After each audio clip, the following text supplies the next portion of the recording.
दोस्तों, वर्तमान समय में हम जिस युग में जी रहे हैं उसे कलयुग कहा गया है। चारों युगों में कलयुग को शापित युग कहा गया है। धर्म शास्त्रों में भी इस बात का स्पष्ट वर्णन है कि जब कलयुग अपने चरम पर पहुंचेगा तब इस धरती से धर्म का नाश हो जाएगा और उस वक्त भगवान विष्णु कल्कि के रूप में इस धरती पर अवतरित होकर कलयुग का अंत करेंगे और पुनः धर्म युग की स्थापना करेंगे। पर दोस्तों, क्या आपको पता है कि भगवान श्री कृष्ण ने महाभारत काल में ही बता दिया था कि आने वाला समय यानी कि कलयुग कैसा होगा। इतना ही नहीं, भगवान श्री कृष्ण ने कलयुग के 5 कड़वे सत्य भी बताए थे जो आज कलयुग में देखने को मिल रहे हैं। दोस्तों, कौन से हैं वो 5 कड़वे सत्य? अगर आप भी जानना चाहते हैं तो इस वीडियो में अंत तक जरूर बने रहिएगा और अगर अब तक हमारे चैनल को सब्सक्राइब नहीं किया है तो सब्सक्राइब करके बेल आइकन को प्रेस कर दीजिए। तो चलिए बिना टाइम वेस्ट किए स्टार्ट करते हैं। दोस्तों, महाभारत काल में जब पांडव युद्ध क्रीड़ा में अपना सब कुछ गवा देते हैं तब उन्हें वनवास जाना पड़ता है। वनवास जाने से पहले पांडव भगवान श्री कृष्ण से मिलते हैं और उनसे कहते हैं कि हे भगवान, युद्ध क्रीड़ा में सब कुछ गंवाने के बाद अब हम 5 भाई द्रौपदी सहित वनवास जा रहे हैं। लेकिन वनवास जाने से पहले हम यह जानने के लिए उत्सुक हैं कि आने वाला युग यानी कि कलयुग कैसा होगा। उस समय के मनुष्य कैसे होंगे, लोगों के विचार कैसे होंगे और मोक्ष की प्राप्ति कैसे होगी।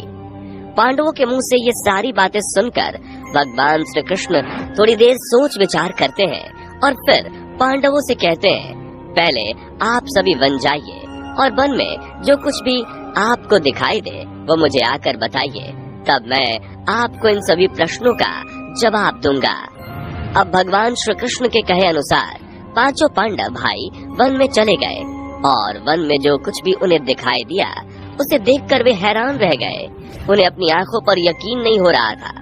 कुछ समय वन में बिताने के बाद वे सभी वापस से भगवान श्री कृष्ण के पास लौटते हैं, लेकिन इस बार पांडव के मस्तक पर शिकन था और वे किसी उलझन में पड़े हुए नजर आ रहे थे।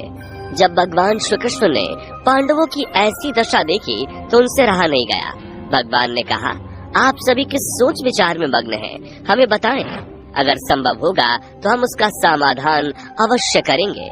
भगवान श्री कृष्ण के मुंह से ये बात सुनकर पांडव पुत्र धर्मराज युधिष्ठिर ने हाथ जोड़कर कहा, हे माधव, हमारी शंका वन में दिखे उन दृश्यों को लेकर है जिसकी कल्पना हमने सपने में भी नहीं की थी। इस पर भगवान श्री कृष्ण कहते हैं, आप सभी एक एक करके मुझे विस्तार से बताएं कि आपने वन में क्या देखा। इस पर युधिष्ठिर सबसे पहले कहते हैं, द्वारका नरेश, हम सभी पांडव भाई वन में पहुंचकर अलग अलग दिशाओं में भ्रमण के लिए निकल गए थे। जब मैं अकेले वन में भ्रमण कर रहा था तो मैंने वन में 2 सूंड वाले एक हाथी को देखा। अब आप मेरी इस शंका को दूर कीजिए कि भला एक हाथी के 2 सूंड कैसे हो सकते हैं। अब अर्जुन की बारी होती है। अर्जुन बताते हैं कि उन्होंने वन में एक ऐसे पक्षी को देखा जिसके पंख पर वेद की रचनाएं लिखी हुई थी और वह मुर्दे का मांस खा रहा था।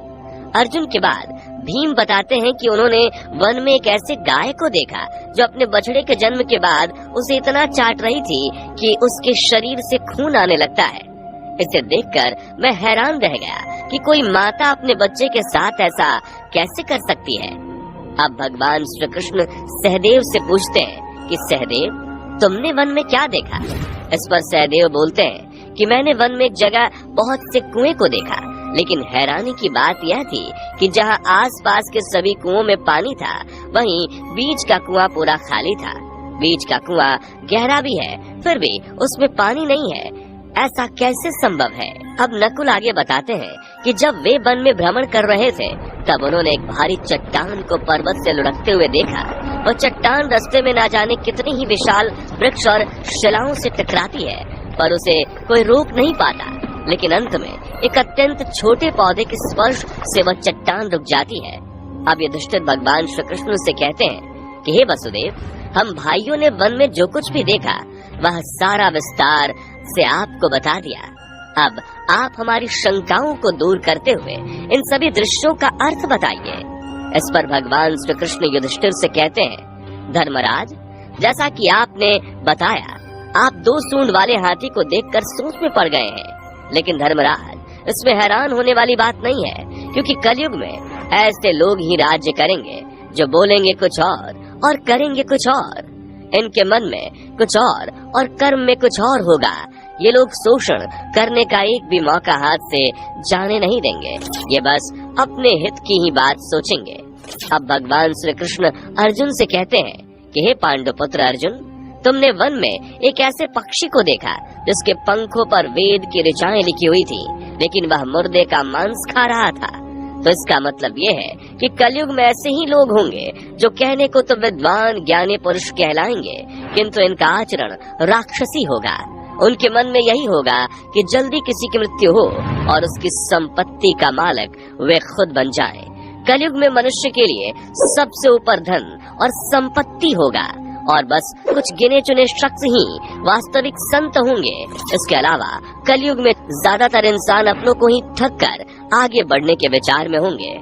अर्जुन के बाद भगवान श्री कृष्ण भीम से कहते हैं कि हे भीम, जैसा कि आपने देखा एक गाय अपने बछड़े को इतना चाटती है कि उसके शरीर से खून आने लगता है, ठीक उसी तरह कलयुग का मनुष्य भी अपने संतान पर इतना प्यार लुटाएगा तो उसके बच्चे का विकास रुक जाएगा। एक माता की ममता अपनी औलाद को मोह माया और संसार में इस तरह बांध कर रख देगी कि उसके बच्चे का जीवन नष्ट हो जाएगा। अगर किसी का बेटा घर द्वार छोड़कर साधु बनेगा तो हजारों व्यक्ति उसके दर्शन को जाएंगे, किंतु यदि अपना बेटा साधु बनेगा तो वो रोएंगे, विलाप करेंगे कि मेरा बेटा गलत रास्ते पर चला गया। दोस्तों, यहाँ भगवान श्री कृष्ण जीवन की वास्तविकता को बताते हुए कहते हैं कि इंसान को यह समझना होगा कि तुम्हारे पुत्र तुम्हारे नहीं बल्कि उनकी पत्नियों की अमानत है, और पुत्रियां उनके पतियों की, और तुम्हारा यह शरीर मृत्यु की और आत्मा परमात्मा की अमानत है। भीम की जिज्ञासा को शांत करने के बाद भगवान श्री कृष्ण सहदेव से कहते हैं, सहदेव, जैसा कि तुमने वन में देखा कि एक साथ कई कुएं थे, लेकिन सिर्फ बीच वाला कुआं ही खाली था।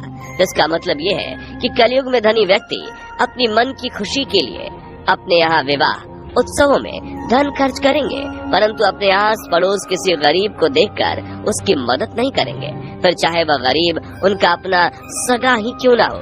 अपनी मौज मस्ती के लिए, खुद को खुश रखने के लिए वे शराब, कबाब, फैशन और व्यसन में पैसे उड़ाएंगे, किंतु किसी के आंसू को पोंछना वे अपना कर्तव्य नहीं समझेंगे। कलयुग में अन्न तो होगा और धनी लोग उसका उपभोग भी करेंगे, लेकिन गरीब एक एक दाने के लिए तरसेंगे और ऐसे ही मर जाएंगे। भगवान श्री कृष्ण की यह सारी बातें सुनकर सहदेव थोड़े दुखी हो जाते हैं, लेकिन इस कटु सच के सामने वो क्या ही कर सकते थे। अब भगवान श्री कृष्ण नकुल से कहते हैं कि नकुल, जैसा कि तुमने वन में देखा, एक भारी चट्टान पर्वत से लुढ़ककर कई विशाल काय वृक्षों एवं शिलाओं से टकराती है, पर कोई भी उसे रोक नहीं पाता, लेकिन एक छोटे से पौधे का स्पर्श उस चट्टान को रोक देता है। इसका मतलब है कि कलयुग में मनुष्य की बुद्धि क्षीण होती जाएगी, उसके जीवन का पतन होगा, लेकिन उसके पतन को धन रूपी वृक्ष नहीं रोक पाएगा, पर हरि नाम रूपी एक छोटा सा पौधा व्यक्ति के जीवन का पतन रोकने के लिए सक्षम होगा। अतः कलयुग में हरि नाम ही मोक्ष का एकमात्र मार्ग होगा। अगर व्यक्ति धन का लालच छोड़कर भगवान की भक्ति में रम जाएगा, हरि नाम का जाप करेगा, तो निश्चय ही उसे कोई दुख तकलीफ नहीं होगा और मरने के बाद भी उसे भगवान के चरणों में जगह मिलेगी। दोस्तों, अगर आप गौर करेंगे तो पाएंगे कि भगवान श्री कृष्ण द्वारा बताए गए ये 5 कड़वे सत्य आज कलयुग में सच होते नजर आ रहे हैं।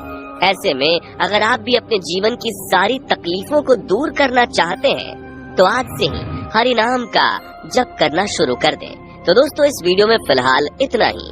उम्मीद है आपको आज की ये वीडियो पसंद आई होगी। अगर हाँ, तो वीडियो को लाइक करें और इस तरह के और भी अमेजिंग एंड इंटरेस्टिंग वीडियोस को देखते रहने के लिए चैनल को जरूर सब्सक्राइब कर लें। Thanks for watching.